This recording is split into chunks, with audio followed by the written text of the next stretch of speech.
Heroes, gather tribute and earn my favor.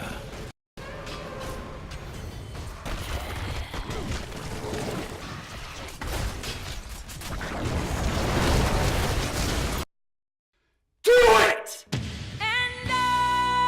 Oh my god! Oh shit, oh shit, oh shit, oh shit!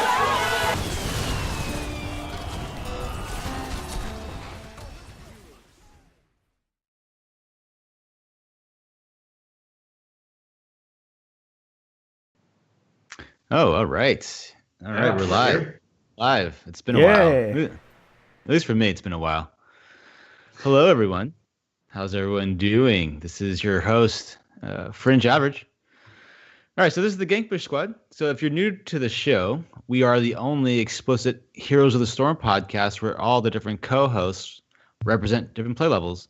We have someone as low as a gold type player all the way up to a master level player. We bring you the latest HOTS news and discuss the latest tips and strategies so that you can become a better player. So let's go ahead and introduce our master level player. That is Bacon, who got into masters yesterday after doing his placements. Yeah, and I also had a pretty good end of the season too. I just had like a stretch of 3 days, 4 days where I had a lot of time, and I just spammed the Ariel, and I saw that. I got to 5,800 points in masters by spamming Ariel. I had a 70% Ariel win one rate. trick. Hey, bro, I'm not a one trick. I can play Rhaegar too sometimes. Ooh. I don't know. Everything else you were like around like 50% or less in those games, and then No, Ariel, my you just Rhaegar were was killing like it. over 60, so I mean it's okay. It was all right over the course of But- like 20 games. Do you do the same build for Oriole every time? Mostly, yeah. Okay. Besides like level 13 and level 1, most of it's the same. Yeah, is it at 13? Is that where you empower either auto attacks or spell damage? That's right? 16. Okay, all right. Usually can that see one that. I'm taking spell power. But 13 is either blind or my detainment strike, the whip, hits everybody, goes through everybody. And that's for like really melee heavy dive comps. Whip one seems like it's pretty good too because it reduces the cooldown as well. Yep, by 2 seconds per hero hit. Yeah, so if you hit like 2 of them, that takes your cooldown down From by 4 12 seconds. to 8 or something. Yeah. Yeah, but as of this season, yesterday I placed Masters 1000, and then I went like 12-3. I had a pretty good day yesterday, and then I had the opposite today. So I guess that's like Thanos says, all things in balance, right?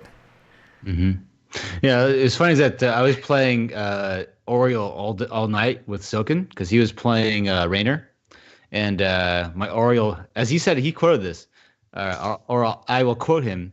My Oriole got better and better because I haven't played her in months, but I saw that you played her. Like, oh shit, I should actually learn how to play her now. So Her stun is amazing if you can land it consistently. Oh, it feels so good. oh yeah, Yeah. so Really All right. sets up kills. Yeah. true that. Right. So let's go ahead and introduce our gold type player that is old backpack who wanted to join Bush League but got complacent and didn't join a team. I signed up for it, Yeah. and yeah, I went to make a team, but then I went traveling before I got time to actually rally together. Yeah. I Yeah. don't know. I think maybe some of the people setting up the teams thought his MMR was a little too high. I know. That was For the No. value of player. No hero league in the past 2 seasons. He might have to slip down to silver. So with that, I will grind Hero League this season. I'll believe that when I see it. I will do it. Is that a That's legit grind, or is that put in 10 games and say you grind? Yeah. No, I'm gonna grind Hero League this season. But he's gonna You heard it place here and first. then be discouraged. He's gonna place like gold or something, be discouraged, put in 20 games, and be like, "Nah, I'm done." Yeah, this is Get grind into flat season. 5, and they'll be like, "Give me my label back." Yeah. My icon. This is not the Tower Bear thing of Plat 5. No, I'm Yeah. gonna grind it. All right, let's go ahead and introduce our other master level player. That is Scott, who's calling in from San Francisco, California. Yeah, it's good to be here. What kind of beer are you drinking? Oh, well, that is a Pliny. Oh man, this is gonna be really drunk Scott tonight. It's only one. I don't know. Once you get past Not one, bad. it gets into trouble. Yeah, well, I'll be just on one by Oh, the. okay. Well, All right. no, that Okay. has a double meaning, but I will Oh. be on my first beer by the end of the podcast. I'll be done with that. I'm not gonna be drinking multiples. Oh, all right. Yeah, I'm having I was actually in Boise, Idaho 2 weeks ago, and I brought back some beer, and I bought a lot of local Boise beer. So I'm having the hip check. Is there beer made of potatoes? and Not that called I found. vodka?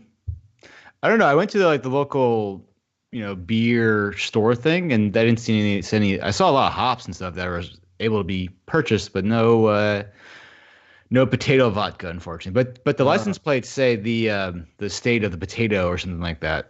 Yeah, that's what they're known for. Yeah. So You go to the but, store and buy potatoes around here in California, and it's, Idaho potatoes. Yeah, yeah. But it's actually back to that. Actually, Boise was a lot of fun. So I went there because Goon Hots, a friend of the show, Goon Hots was stationed there for a while, and he told me at BlizzCon that you should go check it out. So I actually decided to go check it out, and I went there for about 3 or 4 days, and it was a lot of fun. So definitely recommend it. Yeah, all right. So let's get the plugs out of the way. So we stream every Wednesday at either 9 p.m. or 9:30 p.m. Eastern on Wednesdays. If you listen to us on iTunes or Stitcher, please subscribe and rate and review the show. It actually helps us out a lot. So if you don't want to help us via Patreon or whatever, it would be really helpful if everyone can just go on their phone and just say, yeah, 5 stars for iTunes and stuff like that. That would really helps us move up the rankings. Also, we are on Spotify. If you want to listen to us on Spotify, if you have any friends who play the game, please spread the word about the show. If you would like to talk with us, please go to our Discord channel. Also, if you want to talk with us or play with us in game, please go to the Win Time channel. One word, Win Time. In BNet, one word, Win Time. If you have any questions for the show, please direct message me on Discord. If you'd like to go to support us financially, please go to patreon.com/gangpushsquad. There, we use the money to pay our costs every month, as well as help put on Bush League for everyone. So please go there. We have a YouTube channel where the VODs of the show go there, and we actually we'll have some random content there as well. So if you go to gangpushsquad.com, you'll find links to all of the aforementioned content hubs. And yep. All right. So announcements. So we have Bush League. We have 8 teams. So it's going to be it's pretty cool. We filled it up in about 10 days. Yeah.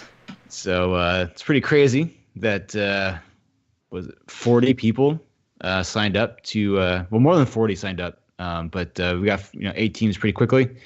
And I'm very glad that people went off on their own and created their own teams, which is really cool. So a big thank you to Daz for doing a lot of the back end work on the website at Bush League trolls.gg.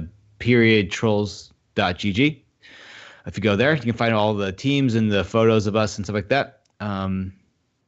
So thank you, Daz and Goon Hotzer and Dorsch and Schizo and everyone else in Liquid. And who has not, and also everyone who hasn't been named specifically for getting this all set up. So we all appreciate that very much. If you're playing in Bush League, please submit a photo to Daz on Discord. If you go to the Bush League Discord, you can actually add a link to that to the show notes. But anyway, if you go there, please give him a picture so we can put it on the website. And Bacon wanted to say thank you for BlizzCon. We should all thank Daz and Liquid because and San, because even though the entire Game Push squad tried to get BlizzCon tickets, we were able to get 0. And San was able to grab 4, and he's going to BlizzCon, but he gave us the remaining 3 to so thank you to San. And the couple that were missing, Daz and Liquid ponied up and sold us the tickets. So thank you to Daz, Liquid, and San for the BlizzCon tickets, making it possible for us to go. Really amazing. Yeah. Yes. Exactly. No. Yeah. Thanks I for mean, they supporting the supported us through Gankbush it. squad. Yeah. So thank you, San, Daz, and Liquid for lowering your standards and letting us have your BlizzCon tickets. Also, the other day, the Gankbush squad hats came in. So like, I have one right here. Put it on. Put it on. Kind of hard to wear it with the headset on. Yeah. So, but anyway, so they came in. So please, if you ordered one, please DM me your address and I'll send them out sometime. And Sooner or later, you'll get them. when I have time, I'll definitely work on doing that. So what you're saying is you already have their money, but you'll just do it when you feel like. No, they haven't. For them about a month and a half ago, but anywhere from a week to 6 months, you'll get your hat. Well, not 6 months. You'll definitely get them by the end of the month. How about that? So, Ooh. but anyway, so yeah, the hats came in. I have they're like there's literally like 20 of them on my table in a plastic bag. So I'll definitely do that. Send them out to everyone. So if you haven't sent me your address, please send me your address, and I'll get working on that. Also, lastly, you guys can't tell yet, but I'm wearing my God. my Bush League medallion that I wearing won. your participation trophy that you bought yourself. Nice. Do you know It your says I camera won. is? There we go. It says I won. See? Ah. Champion. Yeah. Oh, you even got it with Engraved. your name on it. That's Yeah. a nice little touch. Yeah. Fuck yeah. Everyone on my team got one. So except for Zuni. Zuni didn't want one. He never watched. He knew it was tainted. Because you didn't care. He never gave me his address. So. But so if you want Zuni, Carrying just let me know. you was something that didn't even concern him. It's just like, Mhm. of course we were gonna win. I was playing on the team. This isn't an accomplishment. No, he's Yeah. he's like this. He's a millennial, like an 18-year-old millennial who's very nihilistic. So that's probably why. But Is anyway, that considered a millennial? I thought millennials were older. what? I Actually, thought we're millennials millennials. were the people who like came of age, like Hmm. in the early 2000s. What? So is it like 20 to 30? Yeah, I think it's like that- late 20s to like early 30s. No, what? That's like a 5-year window. Well, it's more like a 10-year window, but yeah, I remember reading an article like 5 years ago talking about millennials were buying like all the wine and wine prices were going Okay. up. If you're born in 80 to 94, you're a millennial or Gen Y. Mhm. And then 95 Oh. to 2012 is Gen Z. Gen Z? That's the Yeah. worst fucking name Well, for. Stupid. The one before is Gen Y, so We're Well, millennials though. They're like going off of the whole Generation X that was like, In the 90s. yeah. Yeah. Gen X Oh, was we- in the 60s up to the What? 70s. Yeah, according to this What? website. And then Gen X in the 60s. 75 to 85 is Xennials, and then 80 to What? 94 is Millennials. And then Nah, I'd say- 2013 to now is Gen Alpha. I don't know. I think you're too young to know what Gen X is because, like, when I was in middle school, Gen X was like a thing. Yeah, Mhm. Gen X. I remember seeing commercials of it, and they like I was a kid, but like the Generation X was like teenagers. So the Generation X is like 5 years older than me. Maybe they're maybe like Yeah, you late need fringe. 30s to early 40s. Like fringe. You know what? Though I don't have any gray hair in my beard, so That's true. it's right. So, but also thank you, Loxley, and for the 69 bits, and thank you, Spoil, for the 25 bits. So yeah, we all appreciate that very much. So, but yeah, so anyway, we have a good show for you. So we're going to discuss. There was a patch that came out. Well, that's live now, but we didn't have a show last week, so we're going to talk about it today.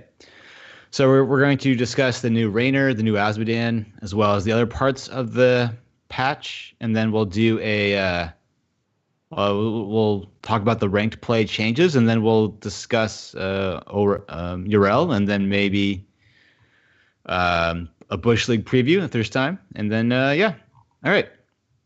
All right, so Raynor's now in the Nexus, and he's really good. Let's move on. Let's move on to Azmodan. Wow. I agree with what you said. Well, because we don't want these rambling things like a particular content creator, right? So we just want to get straight to the point, right? Oh, we're gonna troll this person now. Yeah. I didn't say his or her name. I know his or her name. I know. Not Paradox? Is that what you're talking about? Oh shit, he's not coming on the show. He's not coming on the show. Yeah, now he's off the show. Check him out, guys. He has good content. He has good content, guys. He has good content. I need to clip this and show it to him, and he'll unfollow us on Twitter because he won't know the context. Uh-huh. Let's go to Bacon on Raynor. So I haven't played New Raynor or New Azmodan, but I've played aside them a lot the past day or two, and New Raynor, it's okay. It's not. I mean, I was really expecting for him to like change up the ranged assassin meta and be kind of overpowered, but the issue was without his scaling talents. His early game is kind of unimpactful depending on the comp, because if he's not able to sustain and just sit there and do the damage, obviously his trait's not going to proc, and the more times his trait procs, the more damage he does, and that also matters if the guys are stacking or not. So it has its moments of being completely dominant. It's kind of like a Chromie that can just sit back and shoot spells out the entire game and you feel like you're kind of useless. Well, if Raynor finds himself in that situation, obviously he's going to dominate the game, but he's still kind of squishy, right? His heal talent squishy, was though. What? He's not as squishy. He got a health buff. Yeah, but it's not. Also, he Not has crazy, like though. armor on his E level 7, which is really, really useful. Well, he got like a 10% health buff. You can't say that's small. Yeah, but this isn't my Hero League game, so it's not like I played him in unranked so far. How is he in the non-Masters meta? I've played a Fringe. couple games with him. He feels pretty strong. You know, I've been having kind of a hard time making use of Ace in the Hole, which is the level 1 where stunned and slowed targets you deal more damage against. But he seems to deal a lot of damage. Behemoth armor, the level 4, that gives you health, and it's a quest where every time you hit a hero with your trait, you get additional health. Seems pretty big, you know. Yeah. Especially at the lower levels where you have a lot more skirmishing and where you could really proc your trait a lot, you can get a lot of health. Like I've had times where I've been at like 500 health, which is like a 20% increase in health that by like level 13. Wow. You know, which makes him pretty tanky. His being able to activate his trait is pretty nice because you don't got to wait till you're super low. So, you know, you can almost use it sometimes as a kind of like a life leech mechanic. Oh, I'm low, I'm going to pop this, and as long as I keep attacking stuff, it'll be up fairly soon. But Do you- it's do you like the 45 trade seconds, right? Without the talent. Untalented, it's 45 seconds, right? Does that feel long? Well, when you attack enemies, the cooldown goes down. It's 0.5 seconds every time you attack a minion, and 1 second every time you attack a hero. So as long if you're like laning, as long as like you don't think you're gonna get ganked and you're not in the middle of a team fight taking a ton of damage, I'd say pop that before you get too low, so that you just stay in lane and keep putting pressure on. Does he go often now? He can go last couple games I haven't had as much problems with it, but the first couple games, if you spam your abilities, you'll go because Adrenaline Rush has a mana cost now. So let's try for the build. Is it trade build? Or are you doing like Q build, or what are you doing with him? Well, I've been going Ace in the Hole, which is the level 1 where you have a lot more skirmishing, and where you could really proc your trait a lot. You can get a lot of health. kind of executioner talent at level 1, which, is, well, actually reading it, it's not as good as it seems unless you got a lot of slows. Because executioner, it gives you like a damage buff for 3 seconds after you hit a target. Yep. Where Ace in the Hole only lasts as long as it's up, but he has his Q, which puts it slow. And I pick up I've been saying the Behemoth armor at level 7, which gives you increased health. And I've been picking up Unstoppable Compound, which increases the area of your trait and slows. So that's another slow to proc Ace in the Hole, which is pretty nice. I've been going Raynor's Raiders. I haven't even picked Hyperion. Oh, Raynor's Raiders seem overpowered, man. It's like a it's quarter of his scouts. damage. Yeah, having a minion that can just be there and attack all the time, and not just that, the leash range is kind of short, so you can't send them out too far, but you can put them over walls so that you can get ramp vision too. Yeah. So that's pretty useful. 13, I've been going Giddy Up, which gives 10% movement speed while mounted and unmounted. You get an additional 10% and 10% more with Inspire. So when you hit Inspire, you're moving like 30%. So you got 20%. 120. 10 plus 10. Yeah, it's 20. Well, Inspire gives you 10% move speed baseline. Your talent gives you an extra 10%. And the talent also gives you an extra 10% just running around unmounted. Yeah, but it's 20. I checked it out. Inspire gives you 20%, but you're moving at 10% as well. No, It doesn't stack. It doesn't stack? Is that what you're telling me? Yeah. No, well, it's 10 plus 10. Scott doesn't believe you. He doesn't believe me at all, I know, but I checked this. He's checking it out. He's reading right now. So W gives you 10, Giddy Up gives you 10, right? 10. And then Inspire also gives you another 10 from Giddy Up, so it's 130. But you're saying it's not, it's 120. It is 120, yes. I'm gonna have Because to it's 10 from Inspire. and Oh, 10 from you Giddy Up. just forced Period. Scott to go into try mode. I know. I did, but I'm telling you, If you see his eyes, he's navigating the menu. But Yeah. But all right. So as Scott is doing that, is this a situation where, obviously he's pretty good right now, but is it more like he's just overtuned and that the rework isn't? I mean, it's obviously better than what it used to be, but like it's not as impactful because the numbers are just way overtuned. You know what I mean? No, Raynor before this rework was just single target DPS, and now, I mean, obviously he was a late game monster because of his range and all his like 13 and 16 talents, and his level 20 was pretty good too. It gives him more range and attack speed, right? But it's not just he can wave clear now. He can camp by himself now. He can do a lot of things now. He's not dependent on as much on others to do what he needs to do to be an effective ranged assassin, because the only like thing that Raynor could do was inspire the minions and hopefully get a Q in a straight line with the minions, right? You know, when the minions are coming in, they come in a straight line, and then you could use your Q to hit all 7 minions. But now he can just kind of focus on the wizard minion and kind of get the wave clear out, right? He was never able to do that before. His wave clear is so much better. Yeah. Also, like the level 1 talent Exterminator makes you like a solo laner. Because like you get so much more wave clear off.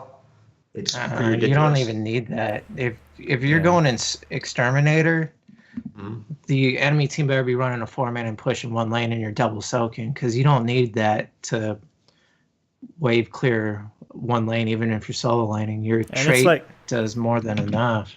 And it's not late game benefit, because the other 2 talents actually really help you a lot in late game situations as you're scaling. Yeah. Yeah, and I tried that out. The Giddy Up does only give you 20% when you cast it, so that's a bug. It should be giving you 30. Why? It's 10 plus 10. Inspire is supposed to give you another 10, and it gives you 10 baseline. Yeah, 10 baseline, 10 Inspire. And the wording, Inspire grants 10% more movement speed. Yeah. So the if it movement already speed that granted got you baseline 10%, with the talent. it wouldn't. You don't even need that sentence there.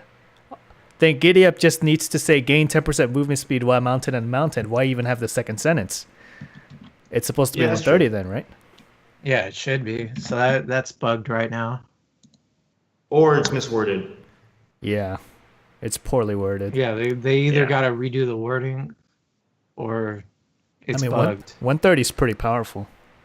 Yeah, But then again, they give even the 120 is pretty strong, especially if you have a couple slows at your disposal as well. So you're slowing the enemy by 10 or 20%, and you're moving at 20%. You're moving close to 50% faster than that person. But do we see him in HGC? Yes or no? I don't think so. Right? Isn't Phoenix still better? I don't know. I think so. The problem is that he doesn't have any movement abilities. You know, he's got no escape. He actually has a couple abilities. At level 4, he's got flight or flight. So you have a reduced cooldown on your trait. Your trait that you proc now is kind of nice, and it can grant armor if you pick up the level 4. So he has some kind of tankiness, survivability, but I'm going to equate where he's at to Zul'jin, where Zul'jin puts out a ton of damage like he does, but doesn't have any sort of movement ability to, escape and whatnot, and he's not played at all. So I wouldn't be surprised if he's, at the lower levels, he may be picked a couple times, but the higher level teams aren't picking him. I guarantee. Well, I don't guarantee, but I think there is. Okay, if he's not really used very much, I bet the only team that does use him is Method. I guarantee ADRD will find a way. ADRD. Well, I definitely think he'll be tried out, experimented. Well, he's probably being already used in scrims, right? And teams are trying to fit him in. And then I guess the answer will be in 2 weeks when the patch actually goes into HGC. But I don't know. I think even with that 10% HP buff and that armor at level 4, that I don't know. Not enough. Unless your Q is perfectly placed. He's a late game monster. He scales at 5%. The standard hero scales at 4%. So he scales 20% better than 95% of the heroes in the game. Yeah. The only problem is in HGC, games usually end sooner than that. And once you snowball the beginning, you kind of end it, right? So that's late game monster is not nearly as important unless you're on Tomb. Well, even at level 10, that's going to be a significant scaling increase over other heroes. I mean, you could argue his talents are weaker in comparison by that, but he seems to ramp up as the game goes on from what I've played with him, because he deals a lot of damage, but he doesn't seem like he really has kill threat damage early game. Yeah, I do want to say that Raynor seems really good with people like Thrall. They have AoE slows, so the ace in the hole gets a lot of damage because it's all damage during a slow target. So if you're Hyperion, Hyperion is fired with Earthquake, everyone's taking 30% bonus damage from Hyperion because they're all slowed. Yeah, that's true. It's not just auto attack. It's all damage. Not just auto attacks. It's all damage Raynor does. So all right. So in 4 to 6 weeks when he gets nerfed, how viable is he? I think he has a spot now in the meta. Is it the same spot that Zul'jin occupies? No, because he has wave clear. Yeah, I'd say maybe he took Zul'jin's niche. Maybe he's probably a little bit better than Zul'jin right now. Yeah. So when do you foresee this Zul'jin rework? Zul'jin got reworked and he was pretty good. And then they gutted his only. I've seen some Zul'jins in Masters. He's okay. He has some pretty good. He has some moments. You know what makes Raynor and Zul'jin viable? Yrel. Yrel. Yeah. Yrel makes Yrel super viable. I mean, strong. what the fuck? Oh, we'll talk about Yrel later. Yeah, All right. I get to her. All right, so let's move on. So let's discuss Azmodan. I think he's better, right? I mean, that's what I've been told or heard from other players. You don't touch the AI? I don't play Azmodan. I never liked his playstyle. I feel as though that it's the most passive playstyle in the world, and I don't like Not it. anymore. Not Now anymore. it's really different. Well, I know it's playstyle. Yeah, I know. Well, like that's why I never got playing because like you just throw out your orb thing, and then that's all you did all day. So that never really interested me. But anyways, let's go to old backpack who was at one point an Azmodan main, I guess. Not a main, but I played him a lot just because it was fun to play in like quick match. But yeah, he is a lot better now. His auto attack build is very, very satisfying. It kind of forces you to actually weave in the battle, get an auto attack in. Like I can't describe it. He's much more useful. And even the E change of where now it's just a channel, and if you finish this channel, you get bonus effects. It makes the E actually useful to cast. Before, if you were going globe build, you didn't have an E button. There's no reason to press it. But now every ability is useful throughout the entire game. Yeah, I'll agree with that. I had oh, go ahead. Well, I'd say he didn't play Azmodan because he was fun. He played Azmodan because of the Azmodunk skin. Yeah, that's true. That was a really so good much. skin at the time. That was probably like the best skin at the time. What's better now? That was one of the first skins where they really went out of like left field in terms of theme. Mm-hmm. Yeah. The wackiness of it. Although that was entirely fan-driven. it was extremely obvious because people were calling him Azmodunk for months before that. Yeah. Well, I'm still waiting for the janitor Leoric. That's been a thing for 2 years now. So He cleans up lanes. Yeah. Well, it's fully fleshed out. All his abilities were in that concept art. So I mean, the fan art. I don't know why they don't I do know. it, but Wait, They don't want to the- pay the guy who came up with the concept because it'd be Royalty. it's Blizzard's license. What Royalty they're or not gonna pay him royalty for that? What? It's a copyright issue, right? Because he came up with the concept of that skin. No, it's Blizzard content, man. He's borrowing their IP. He doesn't own Janitor Leoric. What is gonna hire Well, a lawyer for a he cut owns of that that? skin, though, right? I mean, you could just say, "Oh, that's not actually Leoric. That's some other person I came up with." You could go that route and say, "Oh, that's not actually Leoric. Look at him. It doesn't look like the generic Leoric." Pay me, Blizzard. According to Spoil, he says in Blue Post today they hinted that they will make that live. That the janitor Leoric will be live. Whatever That'd be Blue cool. Post means.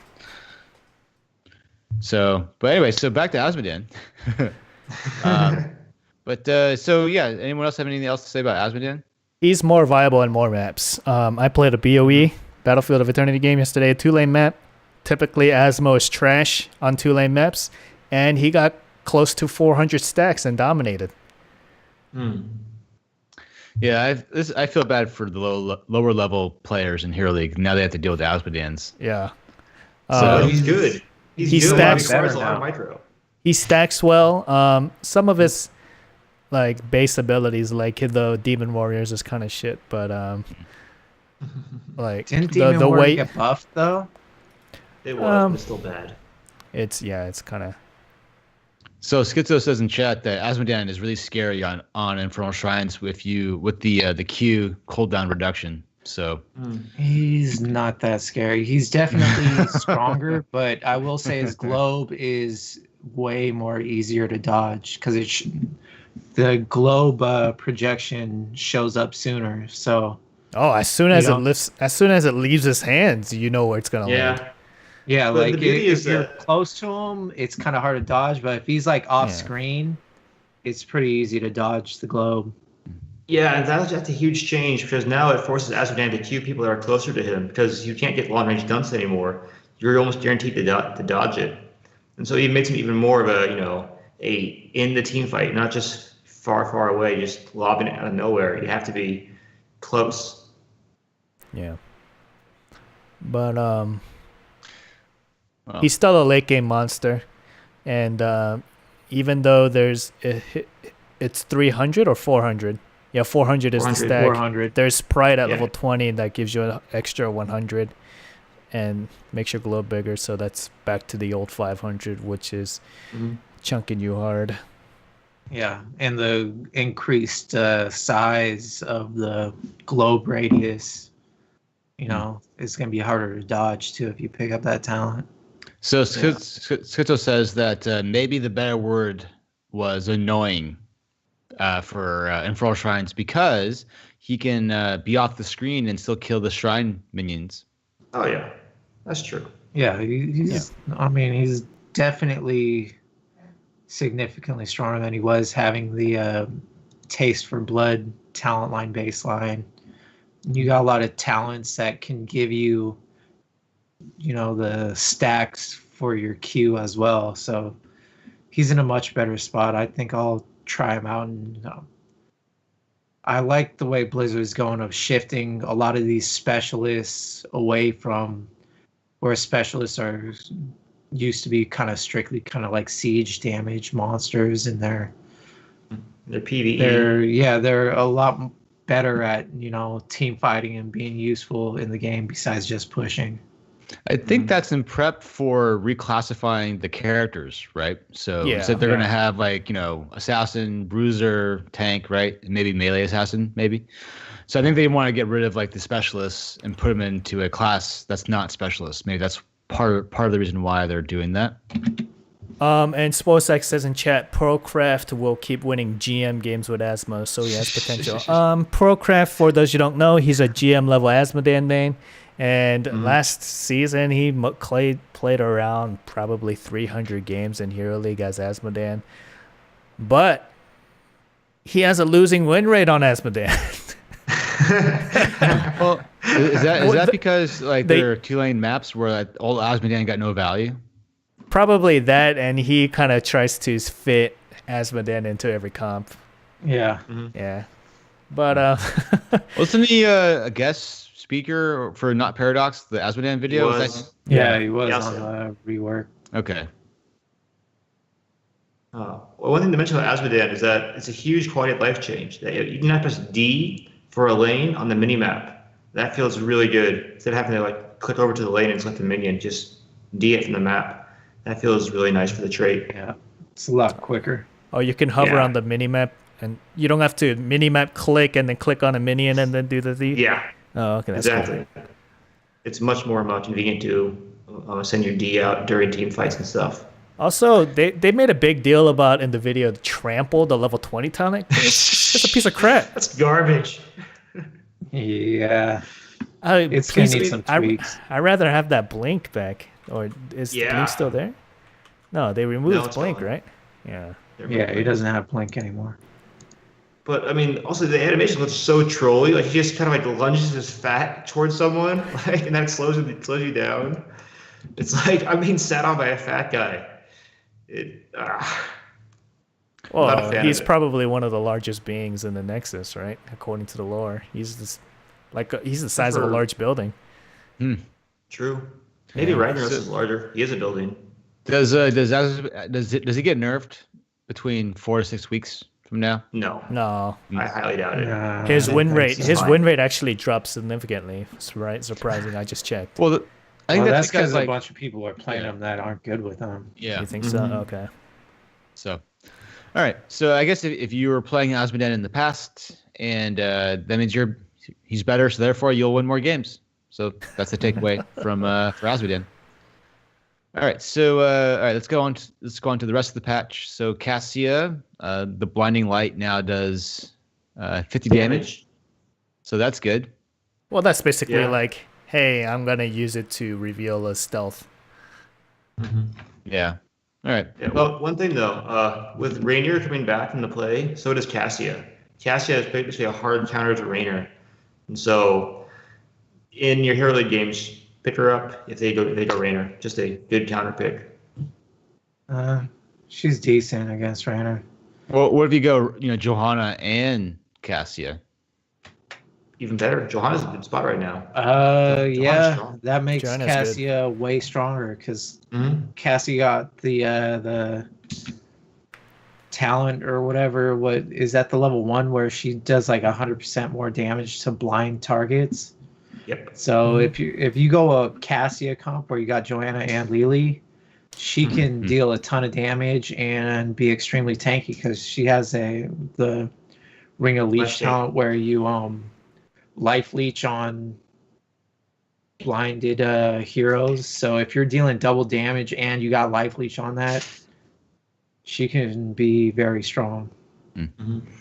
She's good. All right, so yeah, for sure. So thank you, San, for the bits, as well as Super Dave, as well as Spoil, as well for the bits. We all appreciate that. All right, so Chromie, melee heroes can now see Time Trap and can now use melee attacks to destroy it. Oh, that's great. That's really good. That's for melee heroes that can already see Time Trap.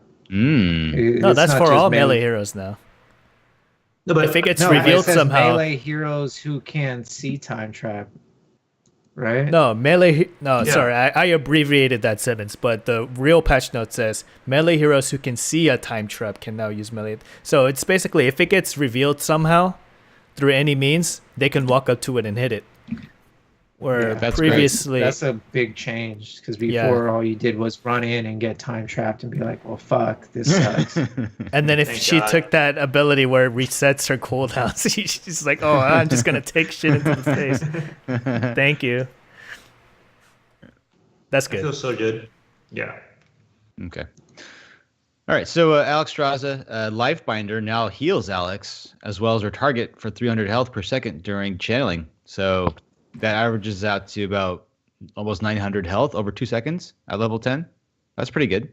That is ancestral levels of like it's amazing. It's over. Wait. New ancestral or old ancestral? Well, it's like you just stick it on the person, and it's a better guarantee that the life binder is gonna actually activate.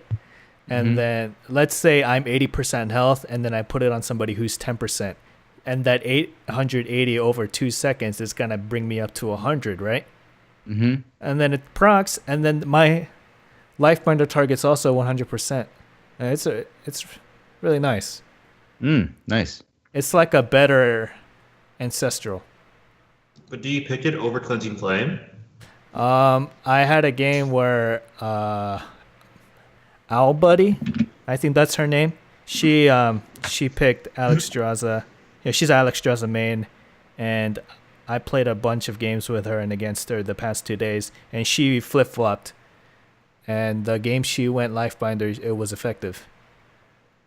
Yeah, it's a viable talent choice now. Like if you got a bunch of heroes that are diving deep, you're still gonna want Cleansing Flame, but it has its place, especially against maybe like blow up comps or where your team's not necessarily that squishy, but they try and blow up the tank a lot.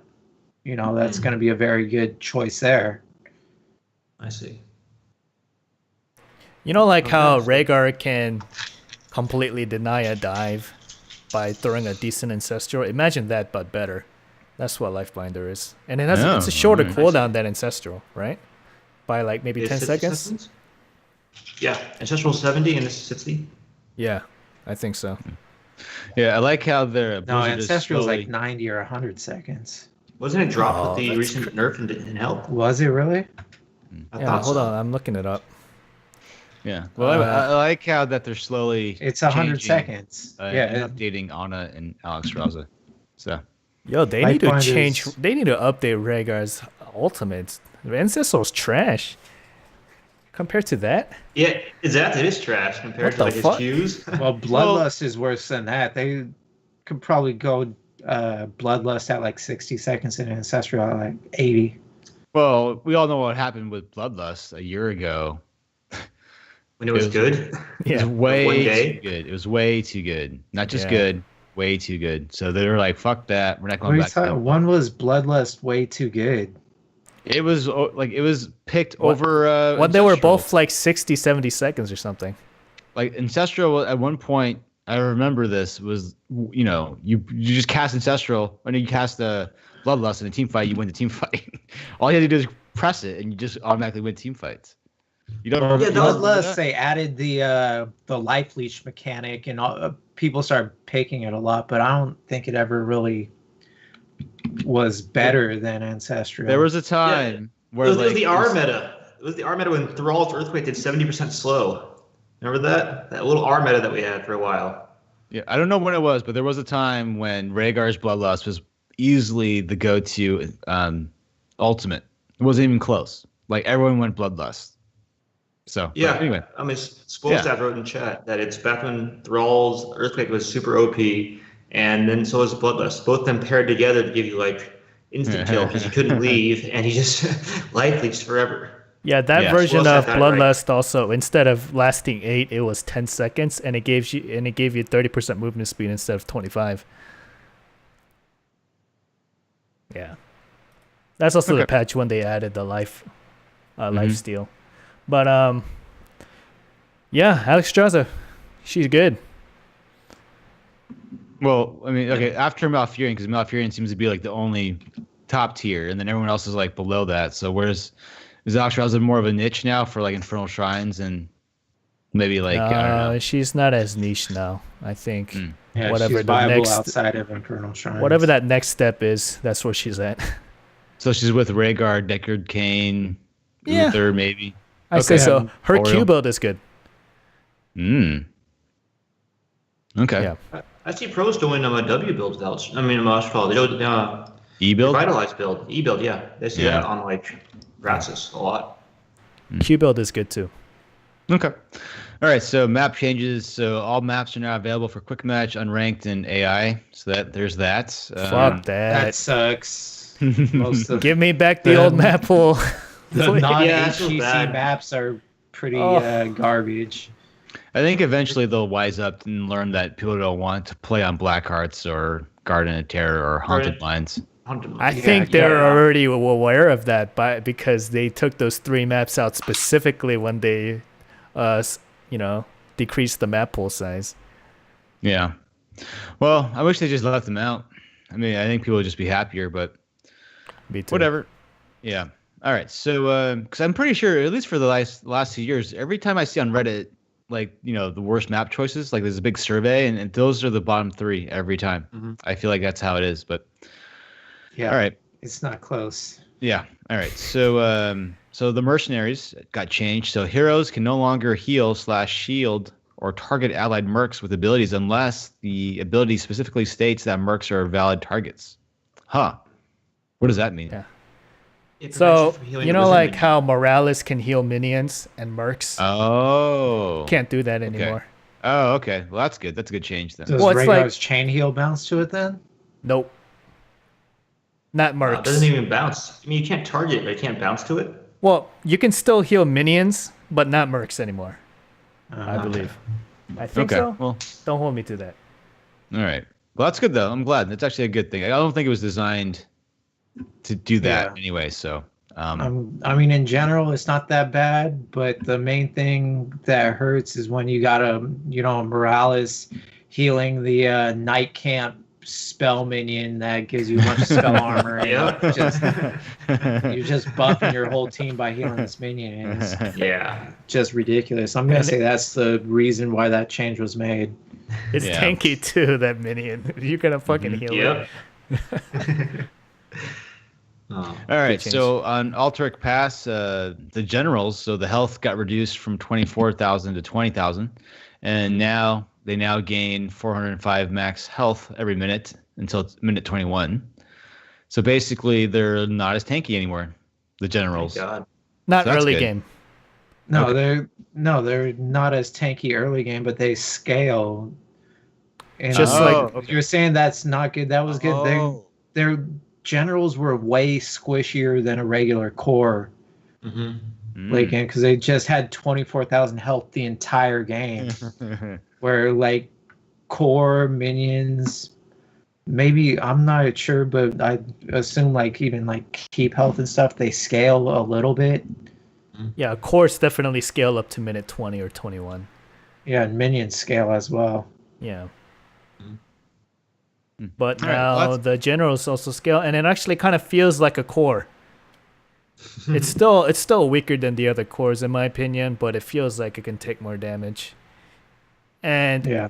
it is interesting because like we tried juice pirates on that map with the wind timers and it failed fucking miserably because in juice pirates it's gonna take 2 to 3 attempts, and on the second to last attempt you get the core down to about half or a quarter health, right? And then you jump back in, but this general heals. So it's like we dive like 5 times. You gotta kill it, or like that's a wasted attempt. There is no half-assing that core. Uh-oh. BadBenny Hots is raiding with a party of 40. Okay. What does that mean? Interesting. That means BadBenny's stream is his viewers are inside our Twitch right now. Yeah, well, we do have BadBenny Forever on our Twitch, on our Discord. Like, we are big fans of BadBenny. I have the poster still. We do have a I Love You BadBenny poster. Yeah. I bring you the poster that he signed to BlizzCon. I'm signed it again. Oh God. We also have a channel specifically dedicated to BadBenny in our Discord. Yeah, and he's back, guys. He is freaking good now with Murdered. Who'd have thought a tight player could be tight? So actually, you know, it's kind of funny that old Backpack may be the platinum version of BadBenny. Goes to a different team, doesn't play very much, is bad, and then now is good again. Well, wait for the good again part. It hasn't happened yet. Everyone loves a redemption story. Yeah. Yeah. Okay. But Right, so- basically what BadBenny did was just host us. Thanks, BadBenny, man. Did he really host us? Yeah. No, he didn't. Yeah, Is that look that at our meant? viewers. We're at I didn't even know 61 what you right meant now. when you said that. Yeah. I thought, The best part of that BadBenny story was I found that poster because a guy was sitting next to me and was leaving. It's like, hey, you want this poster? I was just like, sure, I'll go and rep it. Then like I was like pretty drunk and like forgot it. And then, you know, old Backpack picked it up and started waving it in the got beside it. So wait, you said rated? Did you say BadBenny rated us? Yeah, that's just like a Twitch term. It's basically the same thing as hosting. When I heard rated, I thought he was playing World of Warcraft. Yeah, There you go. I thought he was playing Warcraft. wow. Oh, he's hosting us. That's cool. Yeah. That's awesome. Holy shit, we have 55 people. Yeah. Right? Welcome to the Game Push Squad, guys. We're basically a bunch of assholes talking about Heroes of the Storm or a podcast. Subscribe to us on iTunes. Welcome. We drink while we record, so it's more slurry the longer we go. But all right, so Yeah. fuck. Okay. We'll be back. We'll Shit. be back to like our usual 20 in no time because I they'll know. all leave us. Just give him 5 minutes. Yeah. All right. All right. So the cavalry changed on Alterac Pass, so they no longer gain additional armor to nearby heroes, which is good. The health and damage got reduced, and the scaling got increased, which is good. The damage bonus provided is now a flat 10% over time, I guess. It doesn't scale. Yeah, so that's because good. the later objectives used to scale and give you like more % damage increase, I believe. So when someone hosts you, they rated you. That's it. Well, You're still on this, aren't you? according to Schizo, hosting is just like showing the stream. Rating moves them into your chat as well. Oh. Okay, so it's a shit. next level Well, host. Yeah, something. that's respect right there. yeah, BadBenny, we love you.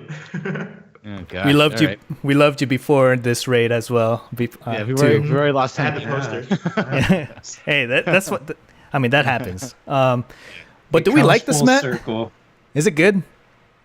I like it. Obviously, in the first week, it was very snowbally. Whoever won the first objective obviously won the game because the first objective gives you like all 3 forts.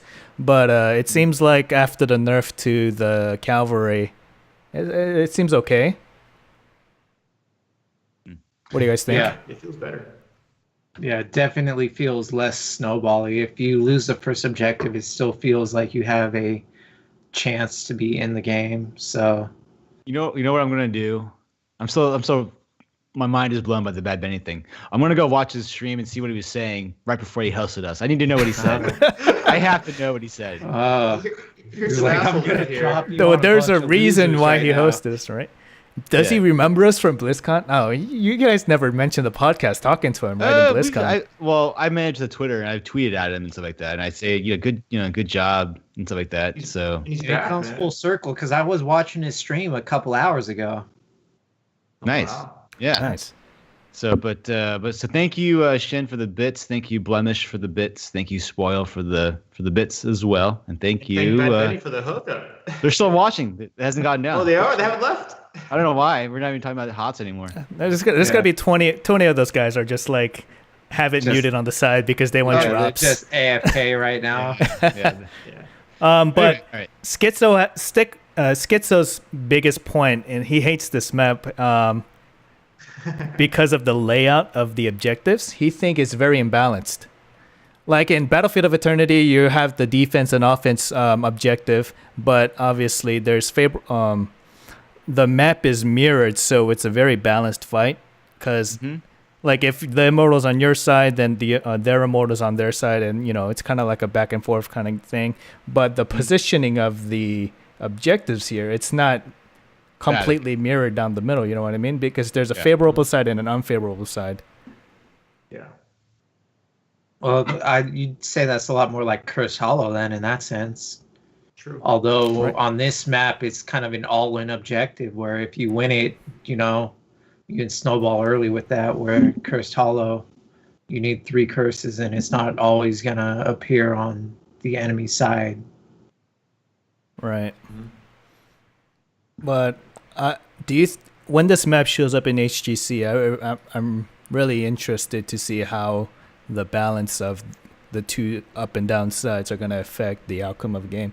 Like I hope someone tracks like if the first objective is in the upper half of the map, then the left side wins 8 out of 10 times. I wonder if there's a stat like that comes up. You know what I mean? Yeah. It'll probably happen too, because you're right. Like the upper right is harder to defend than the upper left. Yep. Yeah. That'll be interesting. But I love the theme of it. It's good shit. Mm-hmm. It's being fixed. Yeah. It's not Hanamura, right? It's actually playable. And here's a The tip. only... Yeah. The little soldiers that are surrounding the cage, you don't need to kill them first to cap it.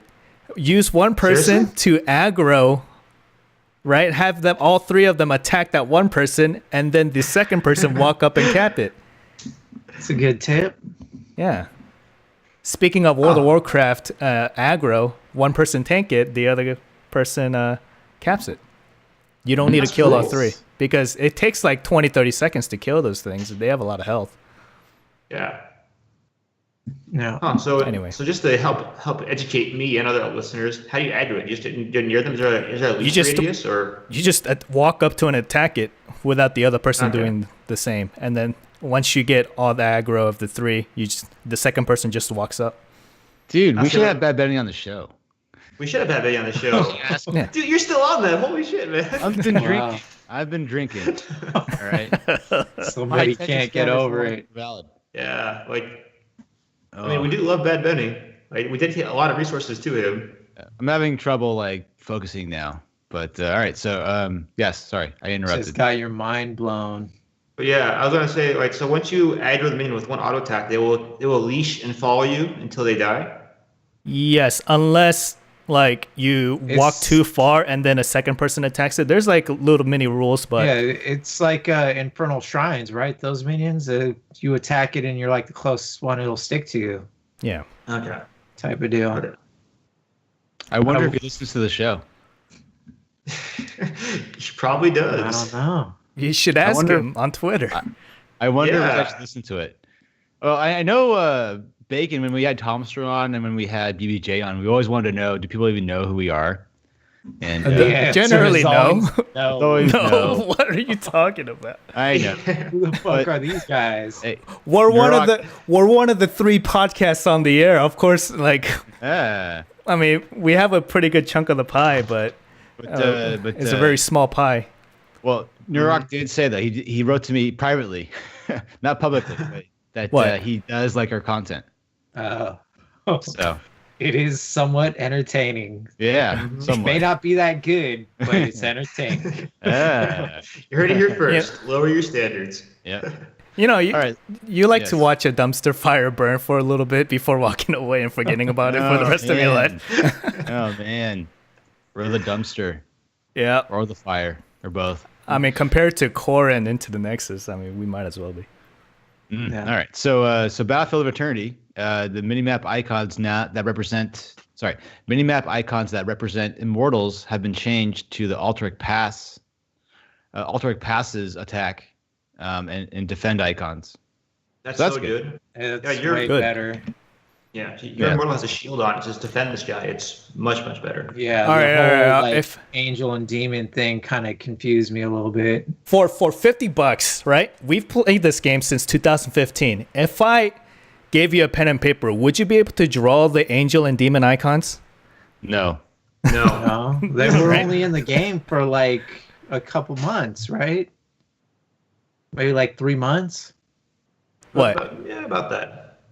The angel and demon icons, because On the minimap. like yeah. 6 months ago, those icons weren't in the game. Oh, there's 3 other shows right now that are live, that are HOTS related, right now. Right now? No. Oh, No. well, Spoil just said so in chat. No. Well, said on, on because air, we're like, the On the best air, one. just on the internet. Yeah, that exists. Oh, okay, all right, okay, Okay. all right. But yeah, That's the content. it makes sense. You could glance at the minimap and know what's up with the immortals. Great change. Okay. All right. So on Braxis, this is a good change. So the beacons, they now become contested immediately when heroes from both teams are on the point. That's great. Yep. The Zerg It stops wave, channeling. You can't camp yeah. it anymore. It Oh, really wow, changes that's up. Big. So let's say both are blue, right? And then there's a Johanna on the bottom blue, but someone walks up and stands on the point. Then you stop getting percentage immediately. That's huge because Yeah. sometimes, especially if you're going to 1v1 and you're trying to like push the other person off the lane, that could be a huge pain in the ass, especially with some of these solo laners. You got like a Yrel on the point. She'll hold Yeah. that all day, Yeah. Maybe you'll win at the fight, probably not, but by some miracle, if you beat her like What? 100 seconds later, the point's already capped. Wait. Blemish said kick Fringe from the podcast. Oh, French Why- is why would slow. he say Everybody's just Why? super slow tonight. Yeah, Fringe is How much did you drink before the show started? It doesn't matter. Yeah. All right, timeout for you. I'm gonna. yeah. no. we need you. Yeah, somebody got phased out. Yeah. Okay. Fine. I'm a little All right. slow with reading the chat. You just All got right, a yellow. Speaking of the World Cup, you just got a yellow card. You're gonna behave now. Yes. Okay. Okay. The baseline Zerg wave has now been strengthened significantly. So the a 0% Zerg wave now is around 33%, essentially. So that's good. So that means there is some the winning team on the Less snowbally. yeah, it's less snowbally, and then now you have to send at least one person top to defend now. So that's good. You can actually, if the enemy team that wins the Zerg wave sends all 5, and then you stick one up top, you can actually get like towers down and stuff on the other lane. With the Zerglings? Yep. No, it's like one of each. Like one Ultralisk, one Guardian, a couple of Hydralisks, some Banelings, some Zerglings. It's actually an actual wave, which is nice. Yeah, not Not like just 6 lings, six just die. Zerglings. 6 Zerglings. Yeah. Didn't do anything. Originally, it used to be only 3 Zerglings. But that How was like useless is that? PTR or something, right? No, this map came out after the PTR, but after the Braxis was out for a good 6 months or a year, they increased it to 6 because it They wasn't buffed there. it to 6 Zerglings. Remember, like in the first week of the map's release, the first 100% Zerg wave would go all the way to core because it was that overpowered. Fucking Yeah. Or back when first of all, that's Arthas's Syndra Dosa would freeze the entire Zerg wave for 20 seconds. Oh yeah, Remember that? That was a good time. for like a good week. Then they patched that. Yeah, Arthas was OP on that map. Oh, I forgot about that. That was good times. Fringe, are you okay? Yes. Okay. Just give Never him been a minute better. or two, and he'll mention being amazed at BadBenny hosting us. No. I moved on. I'm good now. I'm good. All right. So, But right, before we move on, it's nice that Blizzard is actually doing something with the maps. Like they're actually tweaking numbers and stuff, because we all hate Braxis for how snowbally it is. Yeah, that's a very welcome change, long overdue. Because the first objective, if you win that, you win what, like 80-something% of the time. Yeah. It's pretty ridiculous. well, it's not. I love that map if you have a really good soul laner on your team in Bush League, and then you can just win because the soul laner is really good. Yeah, because Zuni is like the best player in the league. Yeah, I know. Really good solo laner. I mean, you could just. That's too many syllables just to say Yrel. Yeah. Yep. Well, does Red Star beat Yrel in lane? I know Yrel beats everyone. Someone You're in obviously chat wrong. said Rexstar meta is coming back. Rexar's good. For Braxis. Yeah. That's it. Yeah. All right. Because so, Rexar yeah. might not win the lane, but his bear's gonna hold it forever. True. All right. So ranked play Oh, changes. yeah, one thing. I just figured out that Misha in Russian is bear.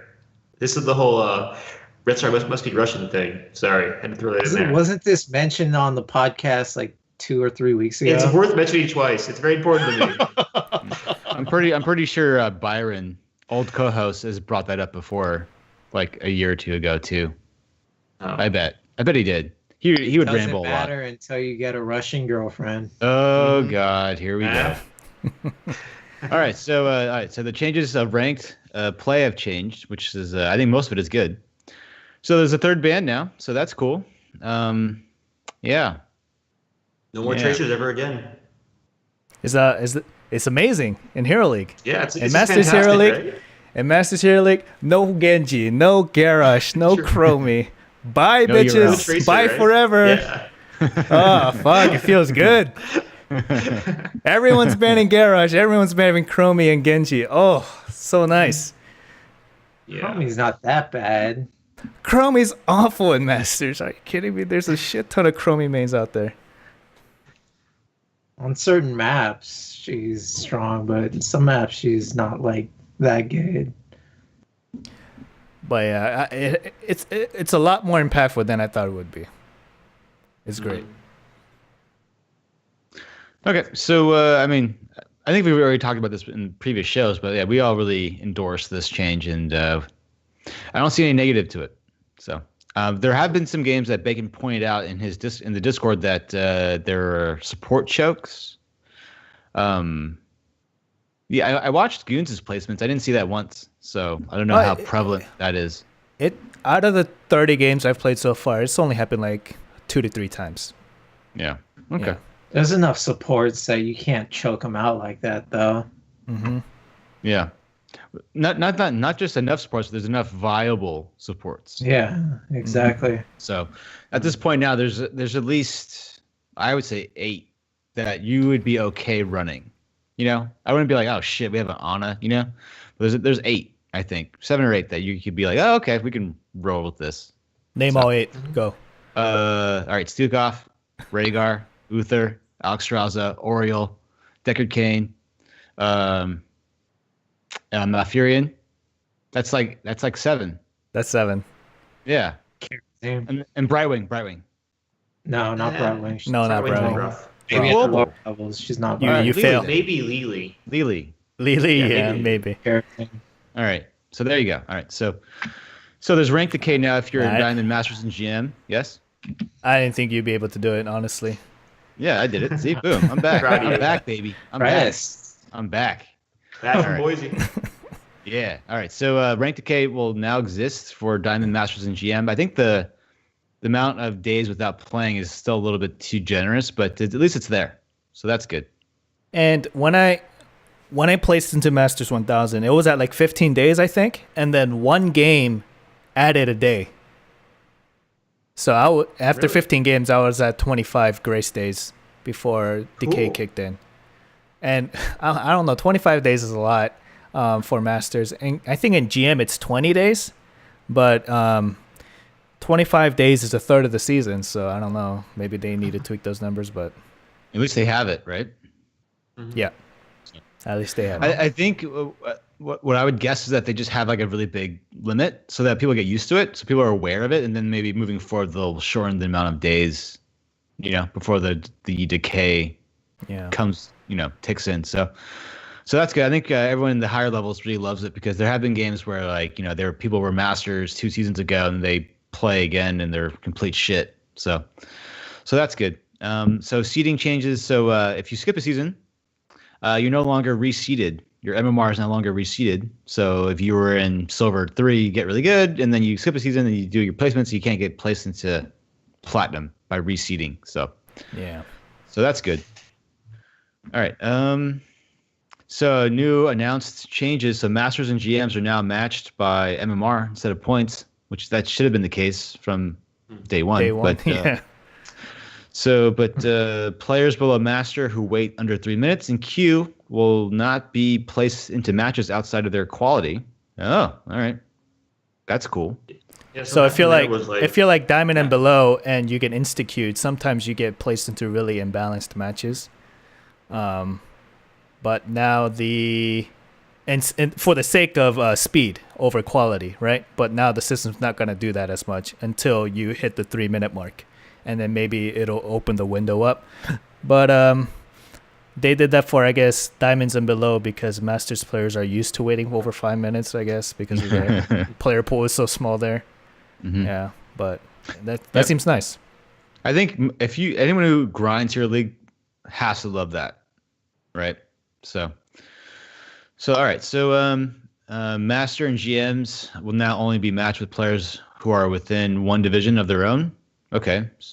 Well, okay. That's fine, I guess. That means no more Grandmasters matched up with Diamonds or Plat players. Okay. Well, that's good then. And if you're Master, you're not going to be matched up with anybody below Diamond 1. Well, that's really good then. So, yeah, it's a good change. Oh, so that means Bacon won't be able to play with Goon. He went 4-6 yesterday, and he got placed into Diamond 1. Wow. Oh, Last did season, he? he had 3,000 points in Masters, and they put him in Diamond 1. He'll grind his He way got out of it. 3,000 points with a losing record. I don't know what to tell you. I mean, hey, those. All I know is those are the facts. Maybe he doesn't belong 3,000, but His biggest mistake was not playing Yrel, so. Oh. Support man who doesn't play Yrel. GG. One trick. I wonder if Goon sincerely has contempt for that you just one trick heroes every season to get up high. Every season, this is my first season, ho. Lucio. Oh, That's yeah, true. Lucio. Yeah, but Yeah, I mean, what are you gonna complain about? Yrel's not even meta right now. I mean, she's complaining. strong, but that'd be like if he was one tricking Malfurion, you could say something. But he's picking a hero who's not. Hey, like by at the way, top. Goon's one trick is Malfurion and Rhaegar too, so don't hold me to that shit. It's the same thing. I'm Aryo and Rhaegar. He's Malfurion and Rhaegar. Same thing. Also, like, one tricking is not bad. You become super specialized on one hero, so you play that hero best. It's not a terrible thing. And it's Well, the also good thing not about one it is tricking a shitty hero. It's one tricking a hero that people want anyway to begin with. Oh, you're one tricking support. That's fine. It's not like I'm one tricking Gazlo. Yeah. All right. So anyway, lastly, Master and GM players now have a narrower ranges of acceptable skill ratings they're matched with. So basically, top GMs will almost never match with lower Masters, which is good. And if you're a Master placed into a GM game, the Master's MMR is very similar to the GM. All right, that makes sense. If only they just showed us our MMR. I mean, this is like. Nice. This is a step closer, right? They're taking steps, and I mean they do admit that the point system is kind of shitty, especially the higher up you go. Yeah, I feel like that's a BlizzCon thing. They'll show that. Yeah, the Masters and beyond, the points is a shit show. You know, I mean, I'm getting plus 40 adjustment right now, And two seasons ago, if you had 10K, you were ranked number 1. Last season, I saw Udall at 30,000 points at one point. yeah, And it's like Jesus. you go 50% and you're gaining 30 points every game. So if you're good, you don't even have to be one of the top players in the league. You don't have to be top 200 to place in that top 200 of GM. If you're, say, the maybe 500th best, if you play more games, you're a GM than the better players. I mean, that's not to say you still have to grind at GM, but it was just ridiculous the past season or two. Yeah. The amount of adjustment. Yeah, the adjustment points it's a shit show. I honestly don't think that's gonna change this season, but the quality of matches on paper should be better. Yeah. All right, so that's the end of the how awesome it is to play Hero League and Masters. And Are you gonna play? Grandmaster. Are you gonna play this season, Hero League? You telling who are you asking? You. Oh, maybe we'll see. Maybe, I think if I do play, it'll just be 10 games and just get it over with. So, bless you, Scott. So, Nice. yeah. Thank All right. you. But yeah, I'll probably just do maybe 10 games to get the gold, and then that's it. But all right. So, anything else on the patch that came out a few days ago or last week? No, that's All right. I think we all know that Yrel's really OP, right? We all know that. yeah. Right? First pick every game in HGC. Yeah, she's very overpowered at the solo lane is what it comes down to. In team fights, she's okay, but she is like probably by far the tankiest. With the buff she received recently, her wave clear is good.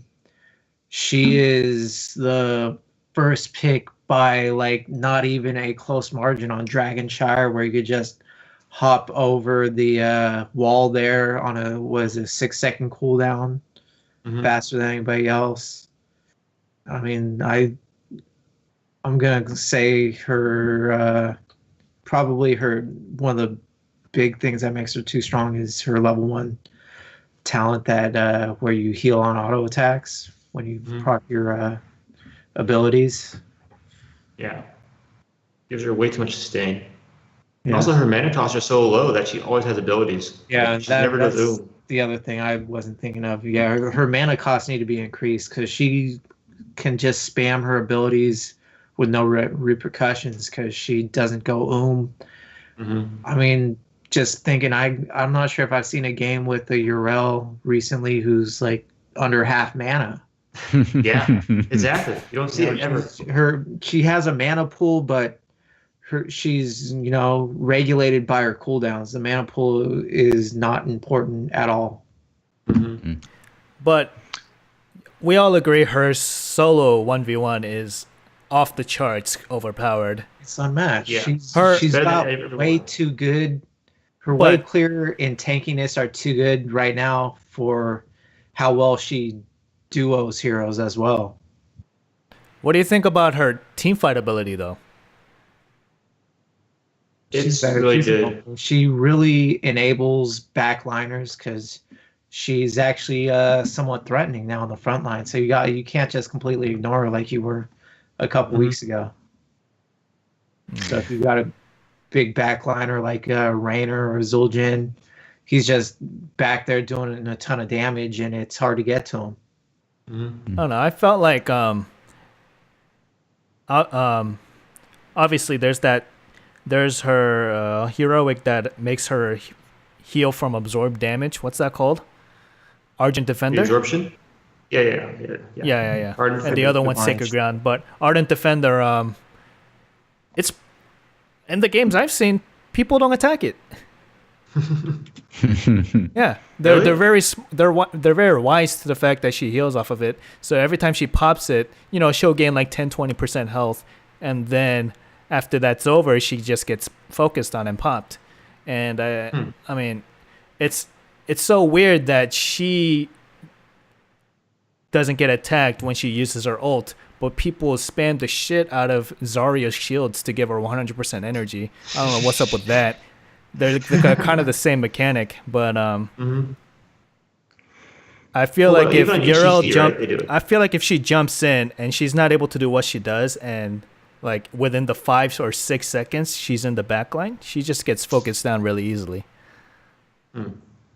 Yeah. I mean, I'm not gonna say her team fight potential is where she's excels at. It's just she dominates the solo lane so much, and it's not just the solo lane. Her wave clear is pretty good, that she can double soak lanes, and she's got an insta mount that gives you increased move speed too. So you know, you could double soak lanes like probably better than Blaze. She does And better than Blaze. You can fully Blaze out a lane while you do it. I don't know why they wave clears. like buffed her E damage so much, and you don't even need the biggest issue is you can get full damage out of it without a charge, right? Her other two abilities need full charge to do more damage, right? What's up with the E? A charge just increases your Distance. range. Yeah, that it doesn't really make sense to me.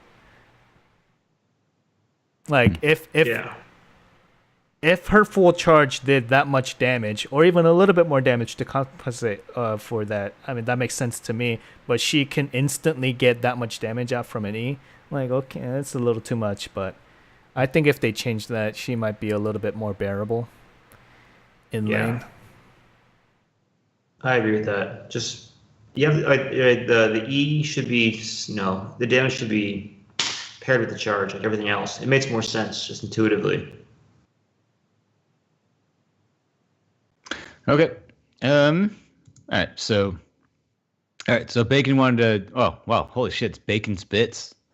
It's like a once a season thing. All right. So for those of you who like Bacon's Bits, it's back for one show. Yeah, for one show. After a hiatus of a good 30 episodes, year. It's back. Yeah.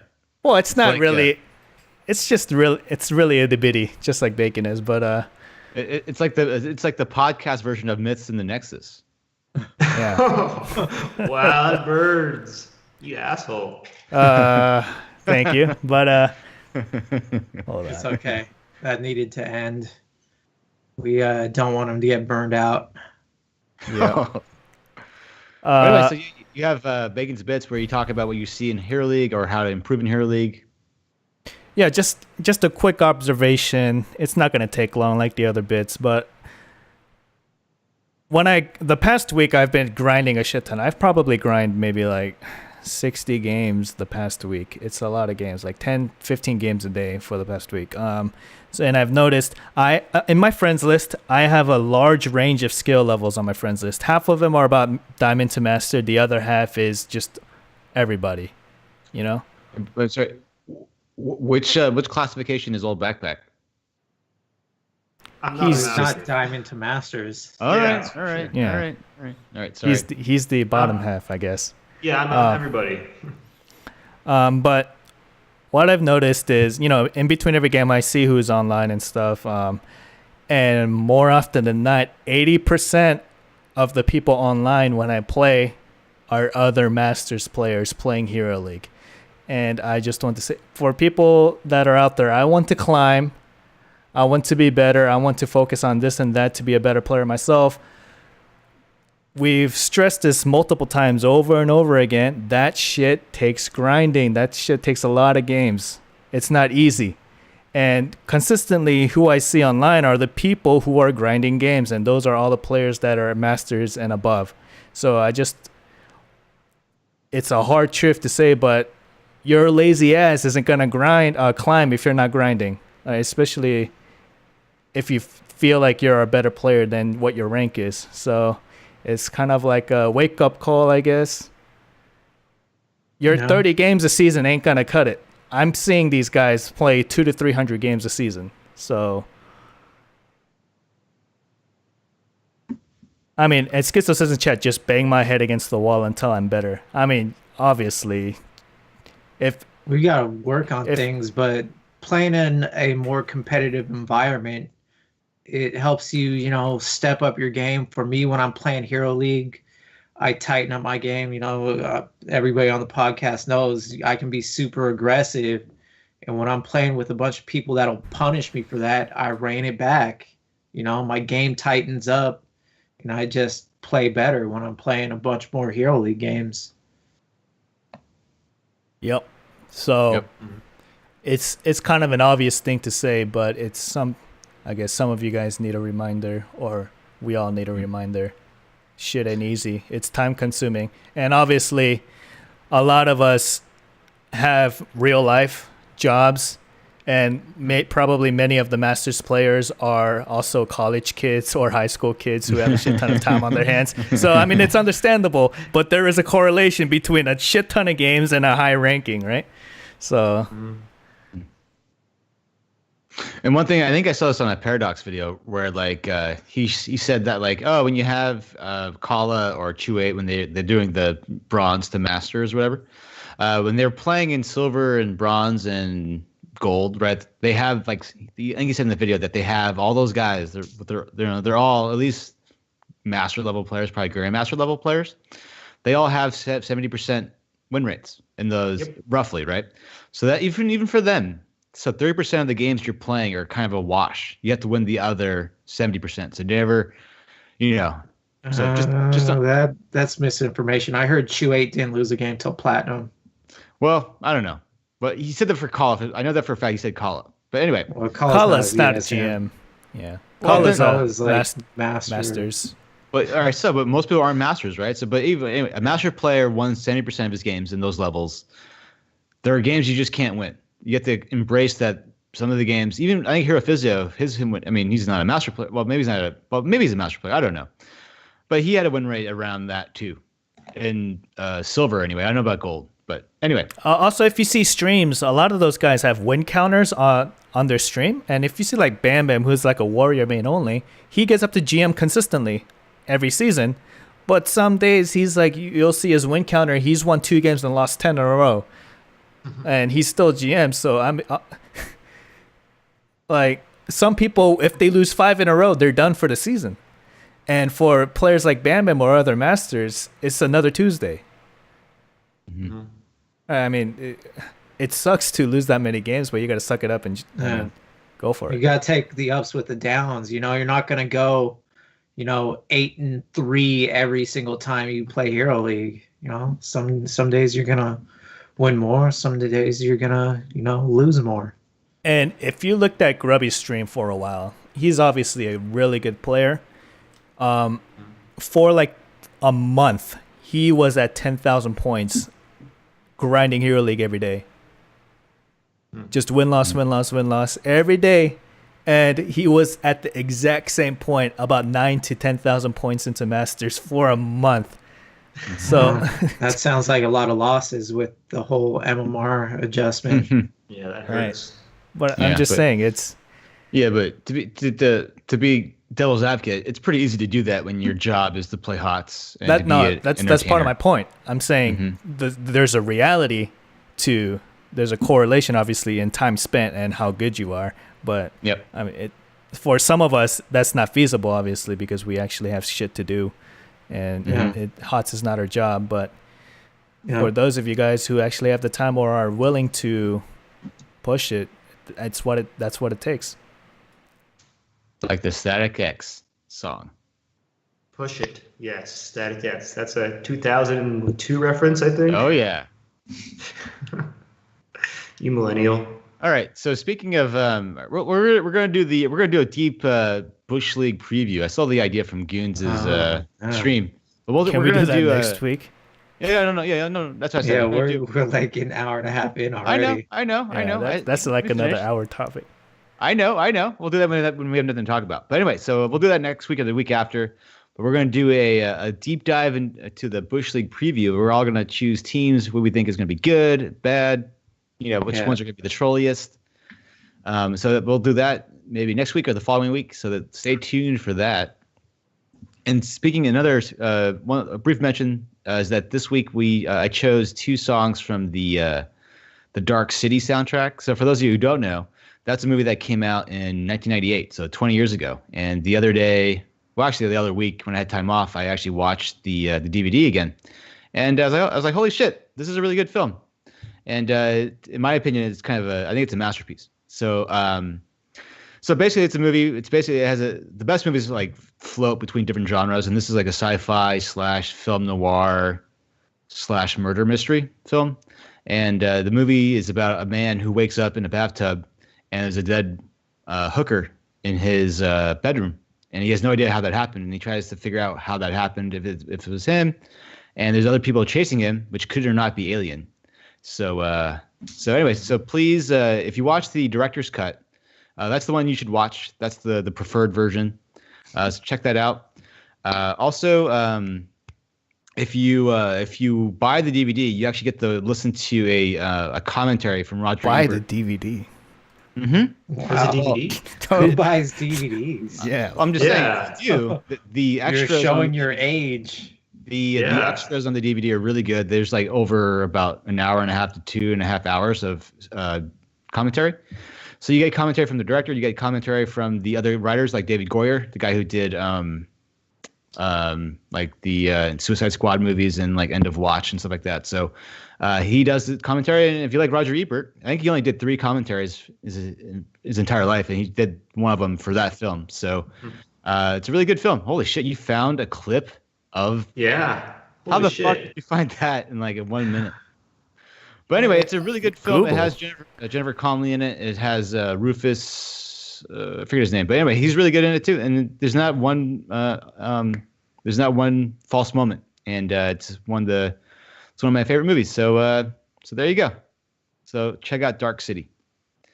And I guess that's it for this week's show. So let's go to Old Backpack.